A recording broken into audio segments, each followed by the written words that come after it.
right, baddies, welcome. This is day one of Break the Pattern School, where I teach you how to stop self-sabotaging yourself when you set goals or when you have big dreams for accomplishing big things in different areas in your life, and how you can help your brain and your nervous system feel safe enough to actually make the changes that you want to make. Let's get into it. So let's be real. Your nervous system and your brain loves consistency. And what do I mean by consistency? If you've been, let's say, a big spender and you like shopping when you get stressed out, and then you go to say, I want to create a new goal of saving money, and you go from spending to saving money without planning for the ways your brain might sabotage you because it loves the fact that you're spending. You're getting a dopamine hit from the spending, right? Well, it's going to stick with that chaos because it loves it.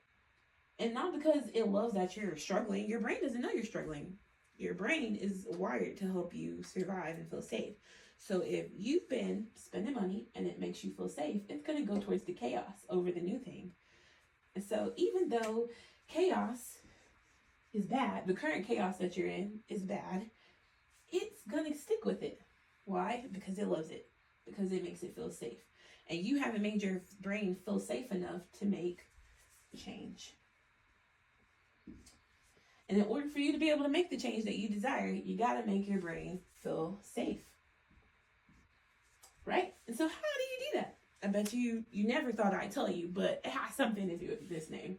We're going to bring in the pattern. And how are we going to do that? Through my 5-step protocol. So let's walk through it real quick, shall we? Number one, you're going to spot the sabotage. You're going to spot all the ways in which your brain and your nervous system are trying to stop you from hitting your goals.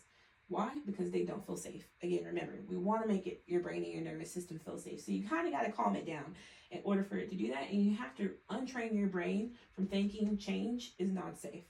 And so how do you do that? You do that by interrupting your reflex, or what I like to call your auto yes. All the ways that your brain is auto-subscribed to keep you in the same place, we're going to train your brain how to not do that. Why? By inserting a pause in your natural process. And how do we make sure it sticks? We're going to rewire it through tiny savage promises. Tiny savage promises are those daily habits you're going to be doing every single day to make your brain see, it's safe for me to do this change. I like this change. I want to stick with this change. And so you're going to be reinforcing that, you guessed it, through reps. Just like in the gym, you don't see gains. You don't see results unless you do your reps. And so the same thing applies to making your brain and your nervous system feel calm and safe enough for you to make some change, baddies. You got to do your reps. And the last thing that you must do in order for your brain to feel like it's safe is to track and tweak it. We want to gather receipts with no shame.